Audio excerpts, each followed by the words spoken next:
অনেকক্ষণ কথা হলো মানে কোথায় ঢুকেছিল 1 ঘন্টা হয়ে গেছে, 1 ঘন্টা হয়ে গেছে। কথা হলো, কথা হচ্ছে গত 5 তারিখ 5/9/2024 সেপ্টেম্বরের আরে কথা বলো না, চুপ করো না। 5 তারিখে ডিপিএসসির তরফ থেকে নাকি একটা এফিডেভিট দেওয়া হয়েছে। ওটা না, সেটা বিকাশ ভবনে না, সুপ্রিম কোর্টে পাঠিয়েছি। ওনার তরফ থেকে উনি একটা বার্তা পাঠিয়েছেন এবং ওনার তরফ থেকে এফিডেভিট একটা করেছেন, আমাকে সেটা দেখালো না। আমরা যারা ছিলাম সেখানে দেখলাম এটা আনঅফিসিয়ালি ছিল।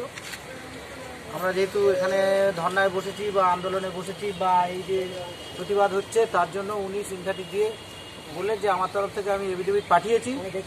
উনি দেখিয়েছি 5 তারিখে।